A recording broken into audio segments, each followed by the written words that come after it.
get ready for a ride. Captain Ron Malloy has some words. Hey, let's bring it in, ladies and gentlemen. Come on, get in a little closer. Hey, I'd like to start by welcoming our family, friends, teammates, swimmers, our sponsors, our kayakers. What a great year. What a great swim it was today for the Navy SEAL Foundation. We had a heck of a time, and it was a kick in the cojones here this year with the currents. I'd like to also add a very special welcome to our distinguished guests, which there are many amongst us today. And most of all, our Gold Star family members. We have over 20 families with us today. It is both an honor and a privilege for me to be up here today. To be a small part of the swim means the world to me. And quite frankly, in my humble opinion, there isn't a higher cause than to support those that have sacrificed so much for our country. Before I get started, I think it's important to note that there are no words that I can say to ease the pain of those who have lost loved ones. And out of the deep respect and cherished memories of our fallen, I will likely strike some emotional chords. Actually, I know I'm going to strike some emotional chords. So you might want to grab a handkerchief, a bar napkin, and buckle up. Because once again, we're going for a ride. Who would have thought 62 years ago that the SEAL teams would be where they are today?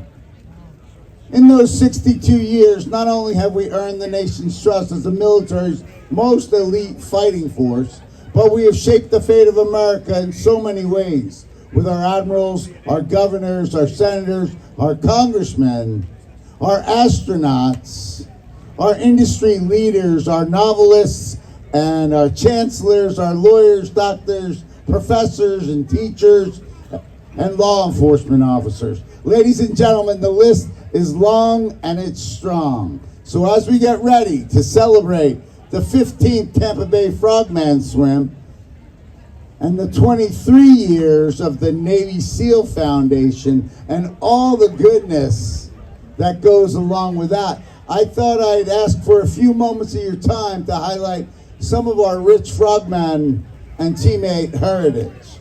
And I'm going to start with a quick sea story.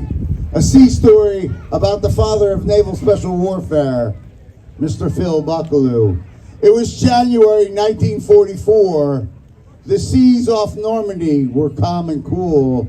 The moon was low on the horizon. As a small kayak with 2 men on board quietly paddled 15 miles over the horizon to the coast of France.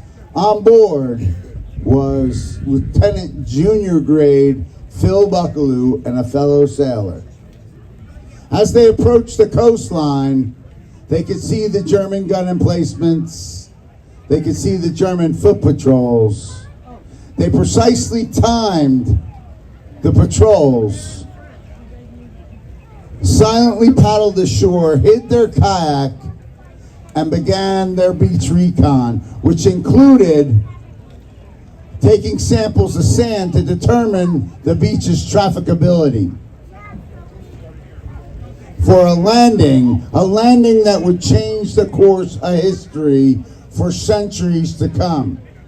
6 months later, on 6 June, as rockets sailed over his head, as machine gun fire splattered all around him, Mr. Phil Buckaloo would lead the assault forces into the beaches at Normandy.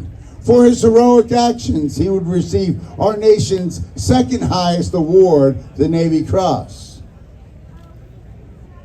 He would receive a second Navy Cross for other actions in the European theater, and he would go on to be nominated for a third Navy Cross for actions behind lines in China.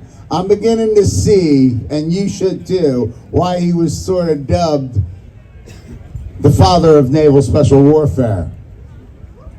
Now, approximately 30 years later, On another beach, halfway around the world, a young petty officer named Michael Thornton would rush to the aid of his wounded lieutenant.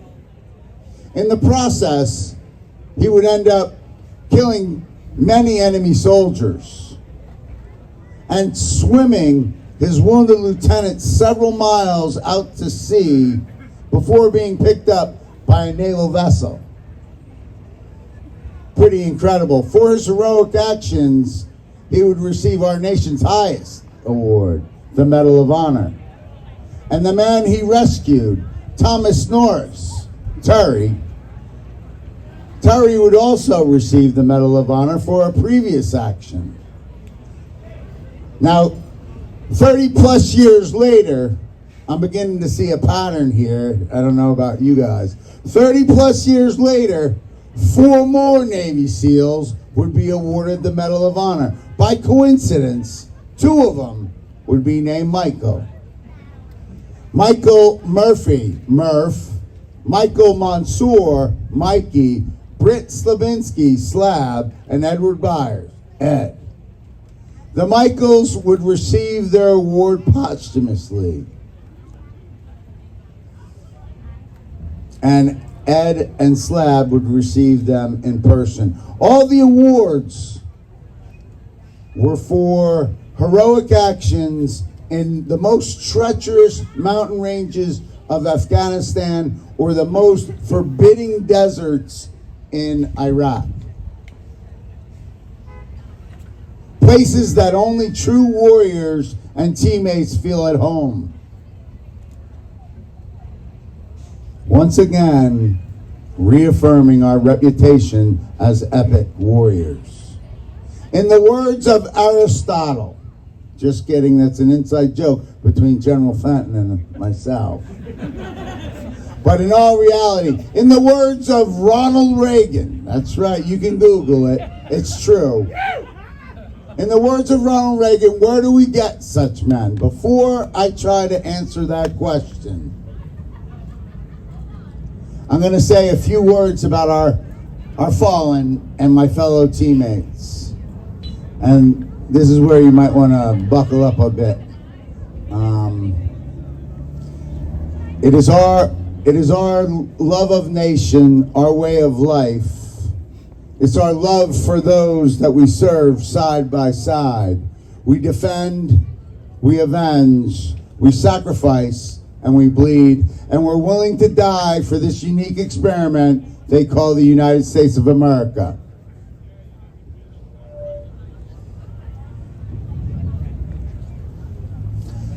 I am complete for having experienced this level of sacrifice with my fellow teammates and those that died.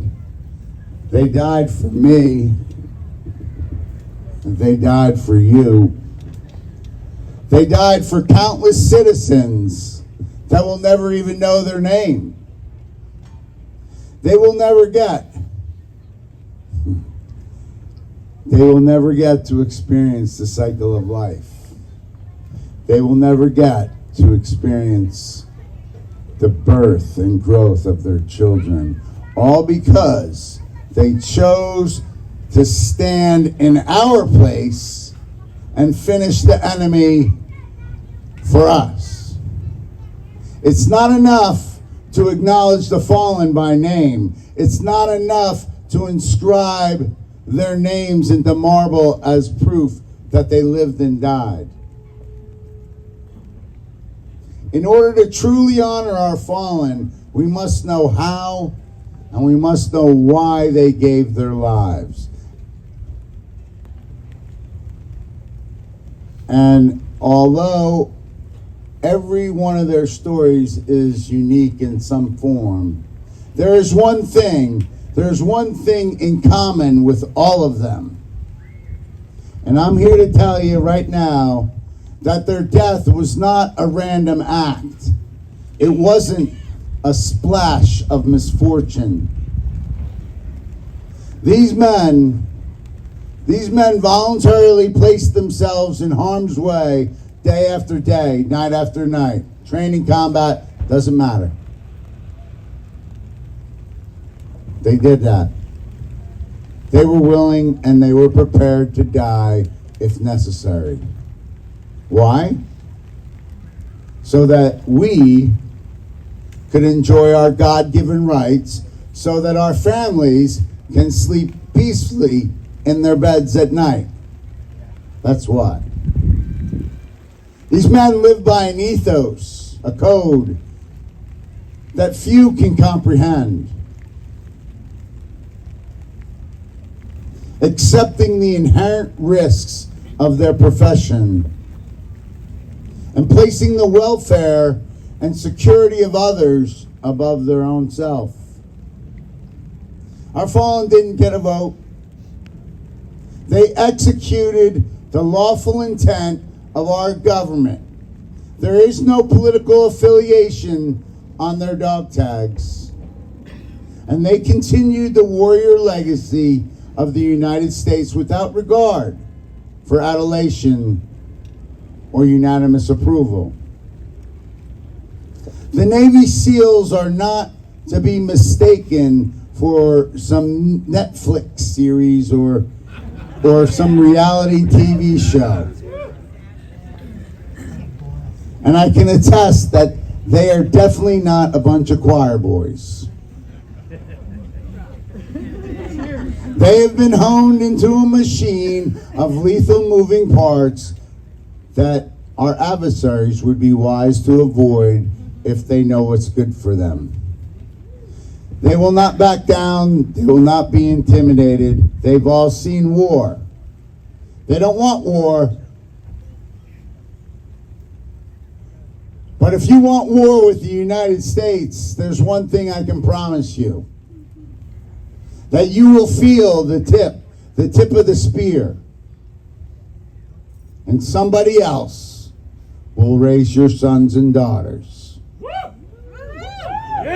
America wants that kind of country. America wants that kind of world, and we stand ready. We stand ready to protect and defend it, so help me God. So where do we get such men? Well, our Medal of Honor recipients, our wounded and our fallen, are all American warriors from every walk of life, every corner of the nation, unselfishly doing what the nation has asked them to do. What separates these men apart from others is not just their courage. The operators, the warriors in the audience, have all seen courage in battle. What separates these men apart is not just their tactical acumen. Again, the warriors in the audience have seen highly professional soldiers in a battle. What separates these men apart is that in the midst of overwhelming odds, they knew they had an obligation. They had an obligation to every man, past and present, that wore the trident. You see, if we've learned anything from Karl von Clausewitz and past wars, we learn that men fight for the men beside them, and they fight for a greater cause. The trident isn't just some piece of chest candy. It's a greater cause. It's a symbol of all that is good and right about America. It represents the finest maritime soldiers ever to take the battlefield. Their courage, their sacrifice, their strength of their families and one another will be told for eons to come. They are part of a new legend now. And it goes without saying that our fallen will continue to be honored with the future generation of teammates, and they will guide our future generation of teammates and steady their resolve in the toughest of situations. For the swimmers out there today and the kayakers, each and every one of you swam for a warrior that embodies what it means to be a teammate. Thank you.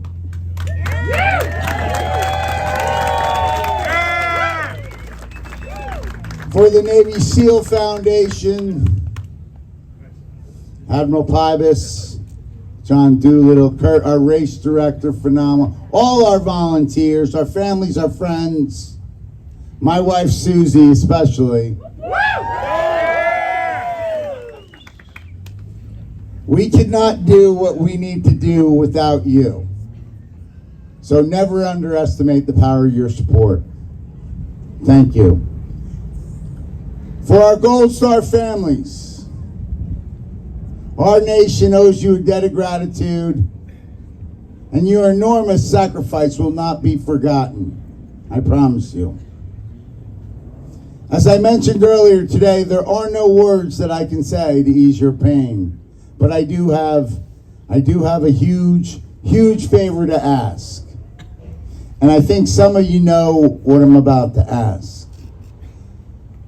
Following the commemorative toast here in about 2 minutes,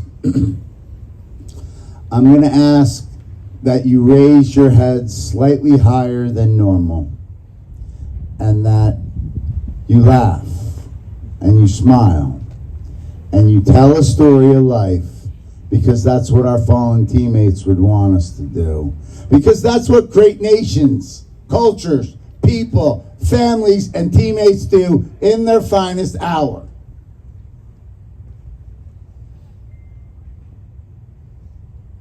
And lastly, in times of war and uncertainty, there stands a special breed of warriors ready to answer our nation's call. In the SEAL teams, those warriors are also known as teammates. Thank you. Stand by for the commemorative toast. Charge your glasses. Pass out those shots.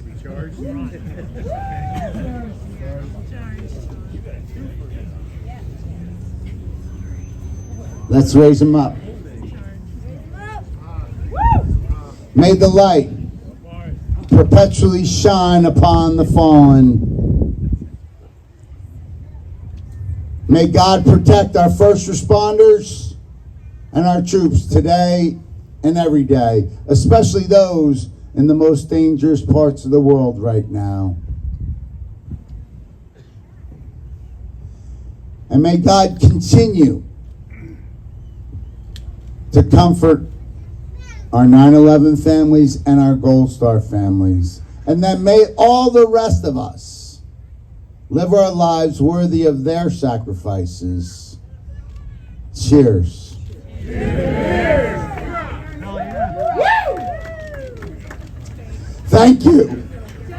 God bless you all. We already know that God has blessed the United States of America because He gave us the best man-trained and equipped special operations force that the world has ever seen.